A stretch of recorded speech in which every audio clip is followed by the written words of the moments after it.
Ron Goodoff on FightHype.com. I'm here with Hasim Rahman, Senior Hasim Rahman, Junior. How's it going, guys? All good, all good. Ready to collect this bounty. Watch the dream go to work. Now I see the Michael Hunter Bounty Hunter shirts on. Can we talk a little bit about what we're rocking today? And we can talk a lot about Michael Bounty Hunter. We got a fight with the Kuzman fight coming up. Yes, sir. How you got Rahman's performance? I mean, not Rahman's. Michael Hunter's performance going into this fight. I mean, Michael Hunter's going. He's the better boxer. He's the better puncher, and we're looking for a stoppage victory. Now, go ahead. We feel like Michael Hunter is the best heavyweight in the world. We don't duck nobody. We keep telling Eddie Hearn and anybody else who listens, we'll fight anybody. We'll fight anybody for a mandatory position because we clearly know ain't no heavyweight champion gonna fight Michael Hunter. So we want to earn our way. We'll fight anybody at any time for a mandatory position. After we knock out Kuzman, then it's whoever. We'll sign a contract first. And blank. Don't matter who. I think it's gonna be a dominating performance for Mike. Since he's moved up to the heavyweight division, he's 4-0, 4 knockouts, and I don't see anything changing from that route. I think he's gonna get a knockout. I believe around the 4th or 5th round. He may make it past the halfway point in the 6th, but I highly doubt this fight makes it to the later rounds. I think Mike's feet, hands, mind, everything is just faster. He's on another level, and Kuzman's gonna be in for a rude awakening. So, like he said, after you go ahead and make easy work with Kuzman, ready for the world. Go ahead to collect them bounties. Not really gonna be easy work. We just gonna make it look easy. How's his transitioning been? Going from cruiserweight to heavyweight now. Has it been like he's getting more acclimated at the weight, or? Yeah, he actually. The misnomer about that is Mike was always a heavyweight. He should never been fighting cruiserweight. That's the problem. He's a heavyweight. He always been a heavyweight. He was the super heavyweight Olympian in 08. Then he dropped down to heavyweight in 12, and then he wanted to stay at cruiserweight for a while. But he's always a heavyweight. And he got the work ethic, the speed of a light heavyweight, the work rate of a light heavyweight, and we're either gonna win every round, or we're gonna stop this dude. I'm predicting a stoppage. Now, if by any chance you could get past him, is there a specific champion in mind, or a Usyk rematch? The one that got the belt. Whoever has the belt? So whoever got the belt. It don't make a difference. I mean, it really don't make a difference. They want to get something to eat. You see the champ right there? The champ know about Mike Hunter.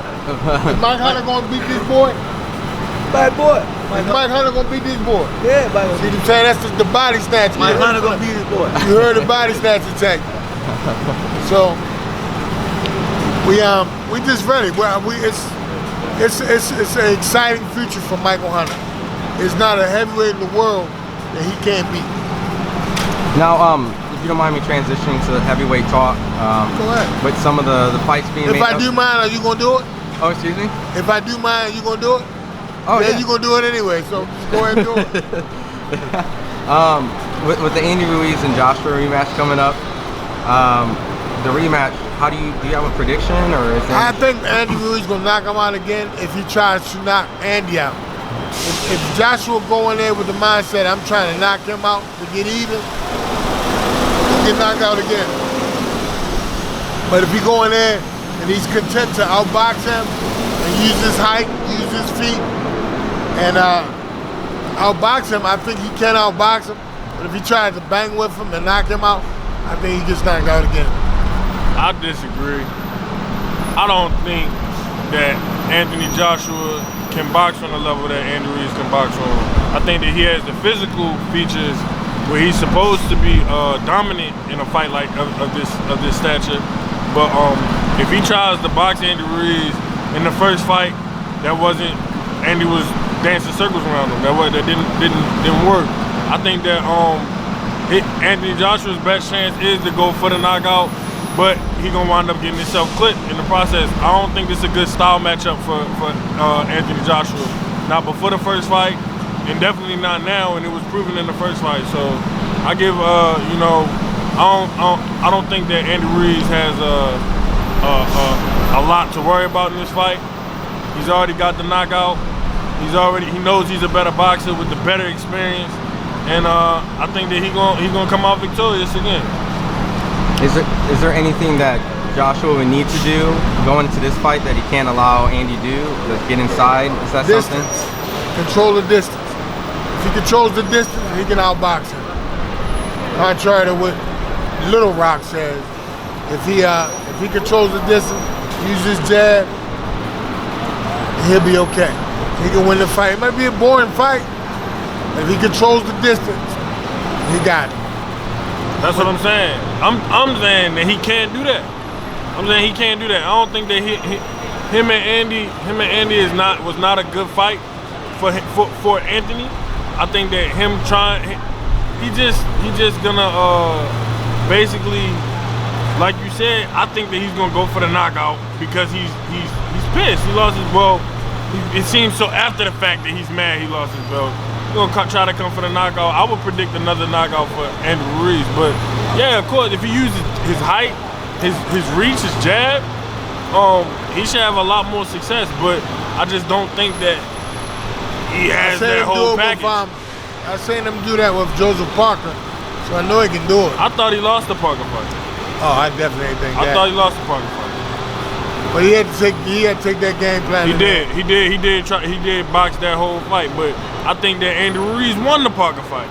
So I still give it to Ruiz. So I think the problem out there for Ruiz is in other fights. He's gonna have problems in the Wilder fight and in the Fury fight, but I don't think he's gonna see too many problems. Hunter fight. Oh yeah, Hunter fight is no question. he already got that heat. But I think that at the top guys, I think that, you know, he got his best chance is against Anthony Joshua. So him to play that card again is a good move for Ruiz. You mentioned three names. You mentioned Wilder, Fury, and Michael Hunter. What do those three guys do that Andy can't do like he does with Anthony Joshua in the case of? I just believe that the durability, I think all those guys are a little more durable than Anthony Joshua. And I think not so much Wilder, but I think Wilder just punches so hard that Andy won't be as brave and take as many chances. And I just think Fury way too awkward and durable, and Mike Hunter way too fast and durable. So I think they all possess a different obstacle, but nonetheless they all got obstacles that I don't think Andy can overcome.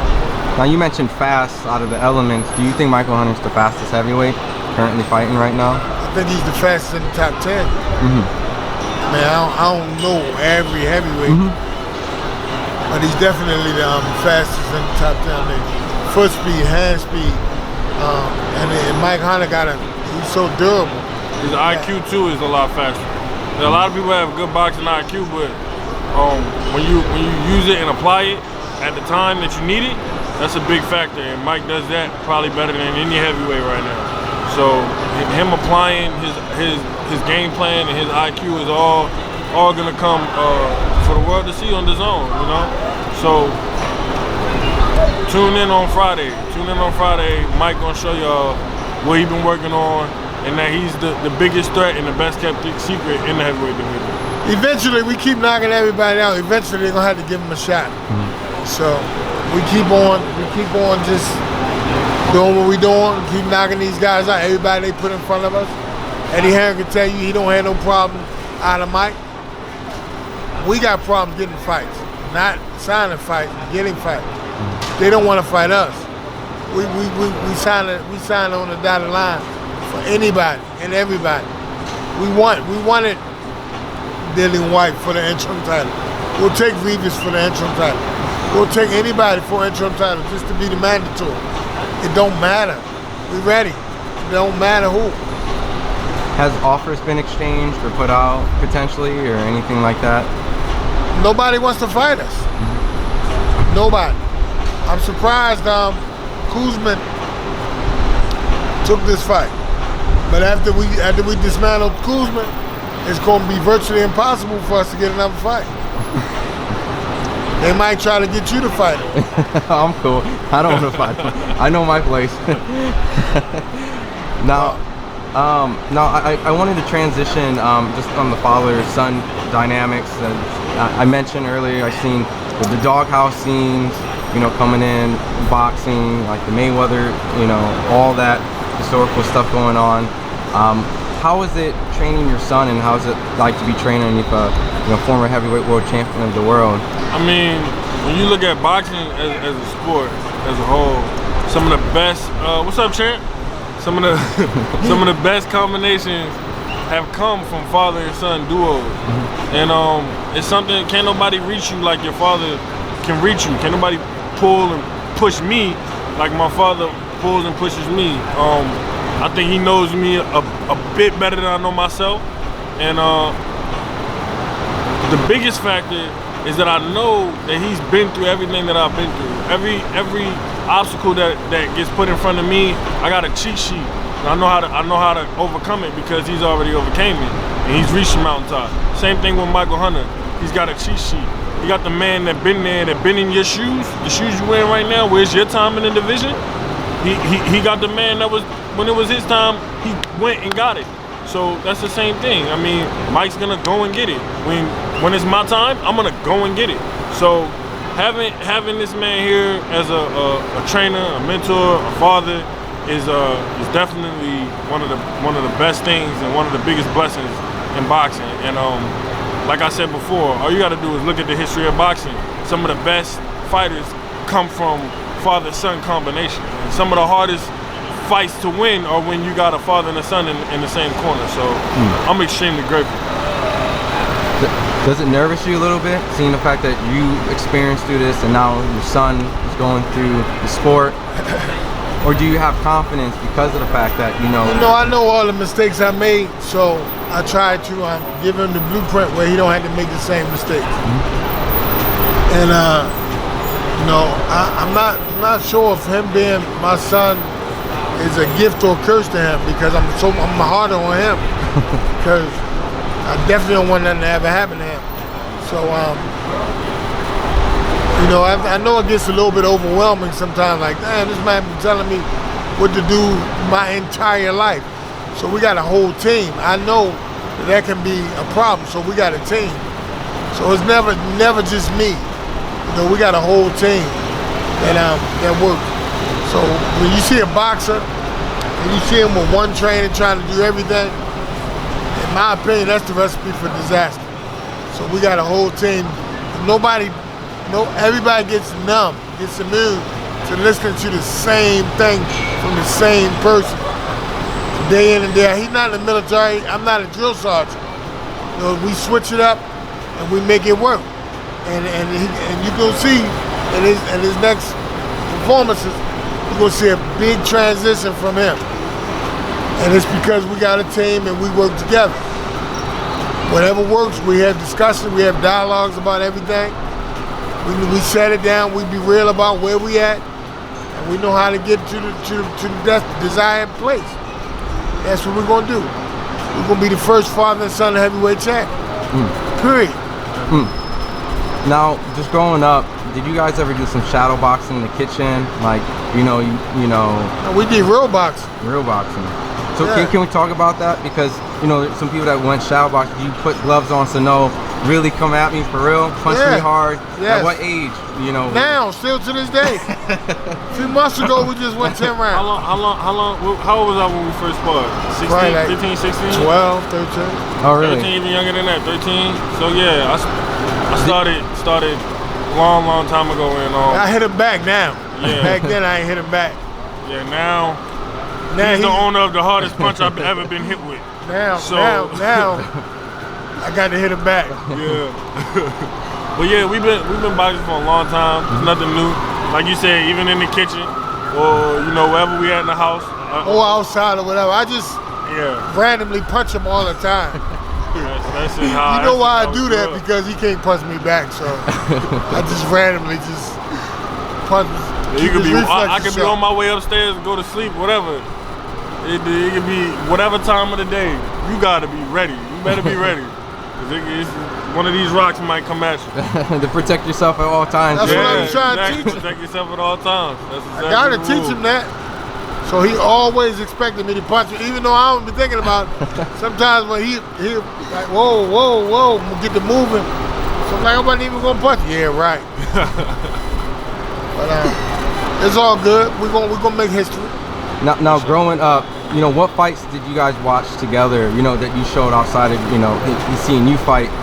Was there certain fights coming up? Anything on HBO, Showtime, you know, we the regular boxing family. We all huddle around the TV. My little brother Sharif, we all got, you know, we all love the sport. So we watch all the fights together. I mean, big major fights, small fights that's on regular TV. We watch them all. But back in the day though, it was Holyfield. Holyfield was big. Riddick Bowe. yeah.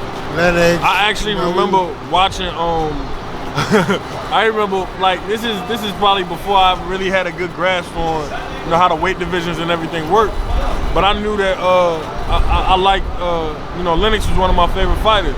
So we was in the house watching the Holyfield Lennox Lewis fight. Oh, sure. And I'm rooting for Lennox Lewis. I'm like, Lewis. And he looking at me like, you know. I didn't know that we was gonna wind up fighting this dude. I wasn't. I thought we had really, been you know, discussing the last time. all the way up to speed on that. But you know, I'm glad that we did get to fight him. It changed all our lives forever. And then going back to seeing that historical knockout, you know, it just all brings it full circle. Oh yeah. Seeing how that all worked Yeah. out.